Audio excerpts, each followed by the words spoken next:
Shubor Nongkhyllem jong Nongsan Hima.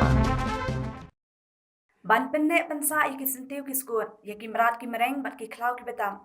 Ka Sorkar jalalang ba katanat klau, kalabut Thong ban Pyndep pensa iki klau ki betam, kenang ba ki sentiu ki skut bat ki Mrad ki mereng, kenyo ban syong bansa.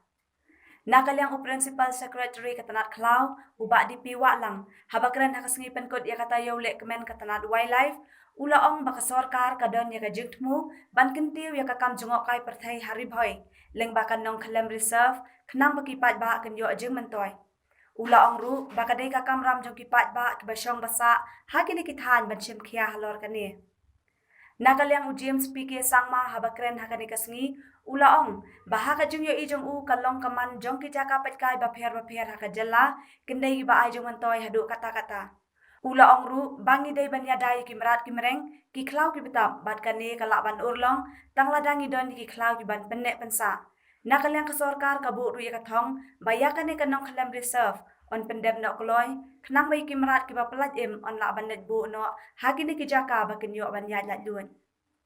In fact, under the leadership of our minister, we had already done a small homework for the Nongkhyllem reserve, which is in Pyllait district. We have already done a very, it's being catalogued now to create it into one of the wildlife sanctuaries where tourists can come and visit. In fact, the target is for high-end tourists, and I hope that in the coming days it will fructify. It's a very massive exercise that is being conducted, and I'm sure that under the leadership of our Honourable Minister, he will give us a proper guidance, and I can see a proper line of sight that this is likely to happen in the next maybe 1 year, 1.5 years. So the question again that I have asked is what is there for us is, it is the local population that will benefit from this form of tourism.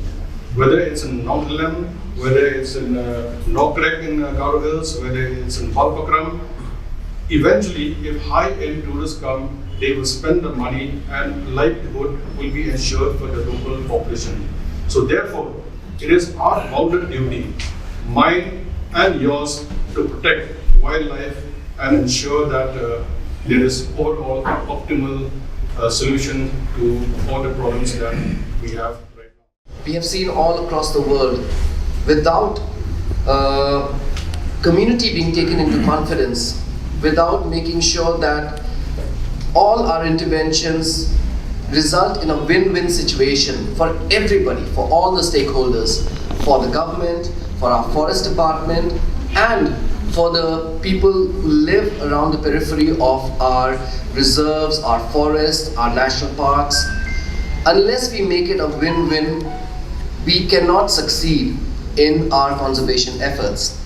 And that is the endeavor of our departments, to ensure that whatever we do, we take everyone along, and we try to make it into a win-win situation by creating livelihoods which are centered around these national parks, our reserve forests, by providing livelihoods to these people so they know that their livelihoods are dependent on the natural capital that surrounds them, and it is their duty to protect them, protect these forests, these national parks, and thereby ensure their livelihoods are sustainable.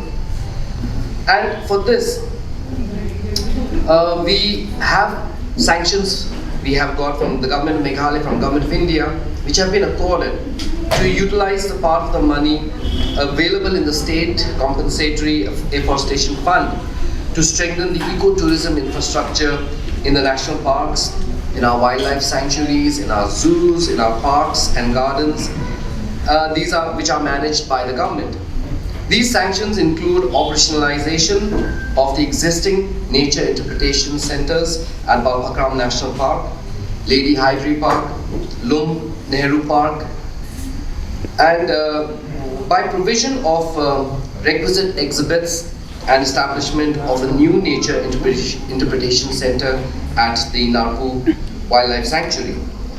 Proposals are also being formulated to provide high-quality ecotourism infrastructure, as was already mentioned by our Principal Secretary, in Nongkhyllem Wildlife Sanctuary and also in Tura Peak Reserve Forest. I'm happy to mention here that to provide accommodation to captive animals in a spacious natural environment, which is actually very much needed. We just need to go outside, take a walk and take a stroll along the Lady Hydrae Park and see how the animals which are in captivity here are in such a small space. It's really cruel to see them pace around in that small cage, and that is why the establishment of a full-fledged zoo, which was languishing for the last several years, we have put that on fast track now. The zoo is likely to be made operational during the next financial year. The state has also received sanction to execute a project for recovery of its state animal, the beautiful clouded leopard. We can see one in the enclosement and animal enclosure in this park. How beautiful the clouded leopard is, and as we all know, it is our state animal. And this project, which is for a duration of 6 years, envisages in situ conservation in 3 known habitats of clouded leopards, namely in Narpu, in Nongkhyllem and Balpakram landscapes, and conservation breeding in the state zoo. As we all know, unlike other states in India, majority of forests in Meghalaya are owned by communities and private individuals. The state therefore has a limited scope for expansion of protected area network by notification of national parks and wildlife sanctuaries. The people of Meghalaya thankfully, however, voluntarily came forward to allow the state government to notify several areas which are rich habitat of wildlife as community reserves. As on date, 79 community reserves having an area of about 6,724 hectares have already been notified as community reserves and are managed by the local communities with the technical and financial assistance of the State Forest Department. 7 of these community reserves having an area of about 458 hectares have been notified during the last 1 year itself. Proposals for notification of several such other areas as community reserves are presently under various stages of examination. The Forest and Environment Department is making serious efforts for conservation, protection, and scientific management of flora and fauna in these community reserves, with, very importantly, the active involvement of the local communities.